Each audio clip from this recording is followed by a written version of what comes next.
Welcome back to episode of car talk. जब भी पाकिस्तान की इकोनॉमी को हिट लगती है तो उसके बाद लोग जो है रियल एस्टेट से पैसे निकाल के अपने पैसे जो है वो करेंसी में लगा लेते हैं, फॉरेन करेंसीज़ में और गोल्ड में, और कुछ तो ऐसे भी हैं जो कि पेट्रोल में भी लगा लेते हैं। तो आइए बात करते हैं, क्या ये रीज़नेबल है कि आप अपने पैसे रियल एस्टेट से निकाल के गोल्ड या करेंसी वगैरह में लगा लें, और आने वाले टाइम पर अगर लॉन्ग पीरियड में देखते हैं तो क्या किस में ज़्यादा फ़ायदा है। आइए बात करते हैं।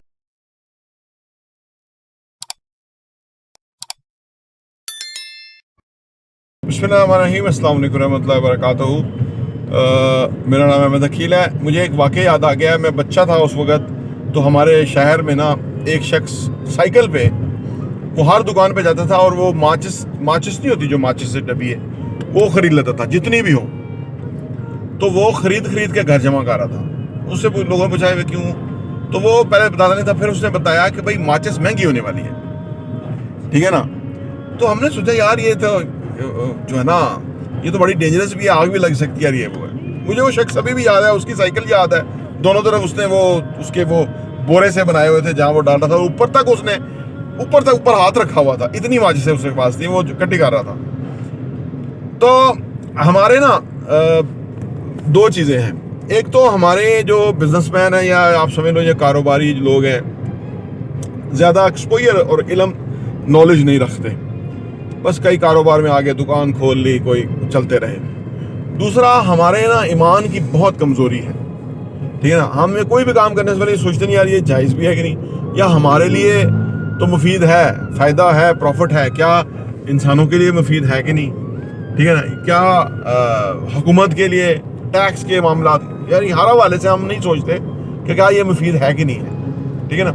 अच्छा, अब सूरत हाल ये है कि ये जो पेट्रोल लोग स्टोर कर रहे हैं, या डॉलर की ज़्यादा वो है ना, कि डॉलर अभी भी कल हम क्या बैठे हुए थे कि वो कह रहे थे डॉलर और महंगा होगा। इससे क्या होता है कि वो लोग डॉलर में पैसा इन्वेस्ट कर लेते हैं। लेकिन देखें, अगर ये तो हुकूमत ही ऐसी है बेचारी, किसी काम जोगी नहीं है, ना ही वो फेल हो गया, पुराना बंदा है, सागदार, उसको समझ नहीं आई, ग्राउंड रियलिटीज़ बदल गई, कौमों के अपने मसाइल हैं, समझ गए ना। तो वो तो इनको कहीं से भी कोई पैसा भीख नहीं मिला।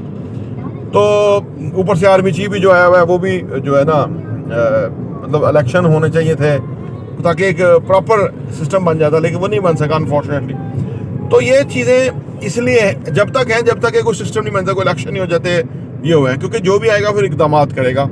और लेकिन ये जो वक्ती तो होता है ना, डॉलर खरीद लो महंगा होगा, जैसे हो भी गया, ठीक है ना। लेकिन इसके मुकाबले में फिर भी रियल एस्टेट ज़्यादा फ़ायदा देता है। अगर आपने 10 साल के लिए डॉलर लेके रखे और 10 साल आपने रियल एस्टेट लेके रखा, तो रियल एस्टेट डबल ज़्यादा होगा, महंगा होगा, और डॉलर आप उतना नहीं कमा सकेंगे। या आप थोड़े सेकंड मैंने तो किया ना कि ये जो इस वक्त की मुल्क के अंदर प्रॉब्लम थी, उससे फ़ायदा उठा लिया लोगों ने और प्रॉब्लम ज़्यादा क्रिएट कर दिया, डॉलर और नापायद कर दिया, अंदर डाल दिया। ये वो लोग हैं कि जिनके ज़मीन मुर्दा है, आप समझ लीजिए, वो समझते हैं कि इसमें बहुत फ़ायदा है, ठीक है ना, कि सोने में फ़ायदा है, या डॉलर में फ़ायदा है, या पेट्रोल पता नहीं वो किधर जमा करेंगे। ये वक्ती मसाइल हैं, ये हल होने वाली चीज़ें होती हैं।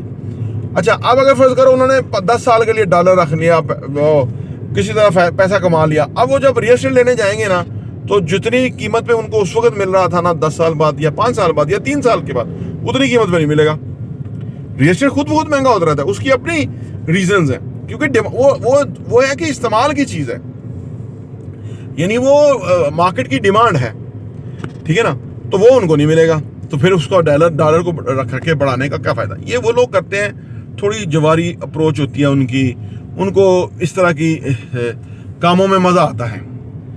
संजीदा लोग ये काम नहीं करते, क्योंकि देखिए, ये मैं अर्ज़ कर रहा हूँ कि जो वक्ती चीज़ है, वो कब लहर ऊपर है कब लहर नीचे है, तो वो चीज़ नहीं है। चीज़ ये है कि जो कांस्टेंट काम है उसके अंदर किसी की मतलब नुकसान भी नहीं हो रहा, गवर्नमेंट को भी नहीं नुकसान हो रहा। कि आप कंस्ट्रक्शन प्रोजेक्ट के अंदर आप इन्वेस्ट कर लेते हैं, वो उधर 40 इंडस्ट्रियाँ चलती हैं, मजदूरों मिस्त्रियों का काम लगा हुआ है, हर शोबे का कारीगर है उसमें काम कर रहा है, मास स्केल पे चीज़ें बन रही हैं। फर्ज करो 50-100 अपार्टमेंट बन रहे हैं, तो 100 किचन बनेंगे, है जी, हो सकता है 200 वॉशरूम बने, तो ये इस तरह फिर वो प्रोडक्ट लगती हैं, वो लोग इन्वॉल्व होते हैं। तो इससे जिसका महंगा हो रहा है रियल एस्टेट, वो भी खुश है, उसका ही फ़ायदा है, और जो काम करने वाला वो भी फ़ायदा है। लेकिन डॉलर शॉलर में कोई इतना लंबे अरसे के लिए फ़ायदा नहीं है।